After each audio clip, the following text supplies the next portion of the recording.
So what do we do at the primary and secondary level? We're not going to be able to develop the kinds of national initiatives, more of a transdisciplinary approach to teaching science and basic biology in our primary and secondary school level. What I suggest, and something that we've learned in implementing our GK-12 program. This is a program that we've had going on for about 10 years now. Jenny was actually a graduate student in the program, in which we integrated research into inquiry-based research into the K-12 schools. So even at the elementary school level, we were actually integrating research activities into the curriculum of that particular teacher's classroom. We've had projects that, for example, one of the projects, one of the graduate students focused his work in the Hilo area on the Big Island and worked with about half a dozen schools there, K-12, elementary to high school, third graders to high school level, in which he talked about the impact of alien species on the native and urban ecosystem. And then he worked down to a particular ant species that had recently invaded the Hawaiian Islands. And this is a little fire ant. He talked about the ecology, the biology, how to collect them using peanut butter and a chopstick. So the project provided all of the materials and supplies that they needed to collect these things. We deployed probably 1,000 students, as I said, all the way from third grades to high school. And they took this bait, put it out into the field to sample and to collect these ants. I think there were something like 2,000 samples, and we put it on a GIS map, and each student had their own data point on the map, and they had ownership. They said, oh, that's my data on the map. The graduate student, of course, had to go in and make sure that the identification of the ant species were correct. He provided a pictorial key so that the students with just a magnifying lens can actually identify most of the ant species. He went in and he made sure that they were all correct. The students actually collected 2 incipient populations of this little fire ant. And we provided that data to the State Department of Agriculture, and they went in and eradicated those 2 populations before it had a chance to spread. So here the students had opportunity to learn about the ecology, behavior of alien species, and particularly about this ant species, and participated in a real-life eradication program. Okay, there's no way that the State Department of Agriculture could have surveyed this whole, it takes a lot of manpower. They didn't have the resources to do a complete survey.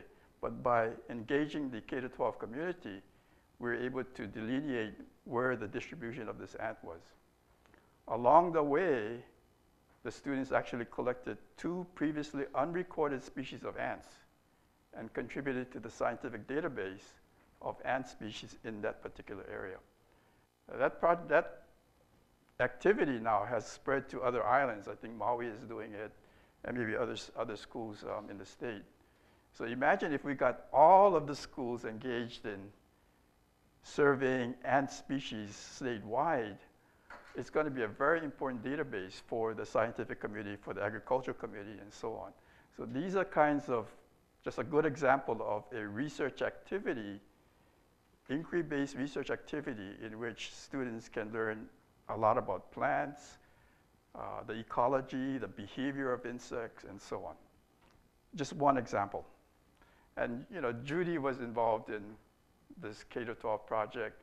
Her class at Kawananakoa studied watersheds. So the entire stream of Manoa, Nuuanu, and I think they went over to the windward side as well and did water samples and so on. One of the projects, getting back to sort of sustainability and understanding climate issues, we have been working with a 5th grade teacher at Hokulani School, and we actually engaged the students in actually assembling, putting together an entire weather station with very sensitive equipment. So rain gauges, humidity sensors, wind gauges, solar radiation sensors, and so on. They actually, fifth grade class actually assembled this entire weather station, put it all together, and began to collect data. The idea now is to be able to deploy these kinds of weather stations all along Manoa Stream, for example.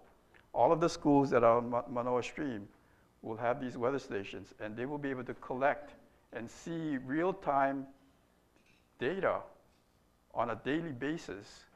And over a period of 5, 10 years, the classes that come after the first class will begin to see patterns of climatic change. You know, over a period of year, it may not mean very much, but over a period of 5 or 10 years, as you see temperature warming, perhaps, we're going to get some very important and very interesting information. So what I'm saying is that even at fifth grade level, we can have students put together and deploy very sophisticated instrumentation that can be used for understanding climate issues, for example. I wanted to put this slide up real quickly. This slide doesn't really have anything to do with sustainability, but I just wanted to point out these core values that we've been using as part of our project. Malama, stewardship. Lokahi, harmony, balance. Kuleana, responsibility. Pono, doing the right thing. Kokua, helping out, helping each other out. And open-mindedness, integrity. I think there's a Hawaiian word for that, but I just didn't get it when we were putting the slide together.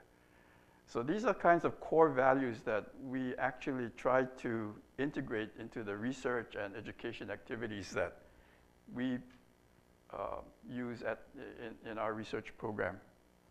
As most of you probably, maybe you don't know, but we have a tremendous native ecosystem with hundreds and thousands of plants and insects and birds and so on, snails, which are unique and to the Hawaiian Islands, evolved here, found no place else in the world. The groups of insects that I've been studying, for example, this Drosophila, these flies, we have 550, 560 or so species in this one family of flies named and described for Hawaii. We have another 250, 300 more species already in the collection, unnamed and undescribed. And my conservative estimate is that there'll be about 1,000 species in one family of flies by the time we're done. Just one example of the biodiversity that we have in the Hawaiian Islands. And so one of those core values that I pointed out, Malama, and you hear about Malama Aina, protecting and caring for the land. Well, we want to talk about Malama Hawaii, including the people of the land, the people that live in Hawaii. So the whole concept of Malama Hawaii as part of a sustainability initiative is a key concept that we need to keep in mind as we do our education of our children.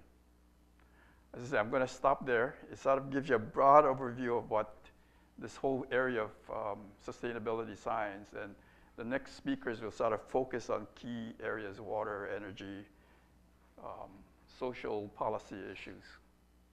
Thank you.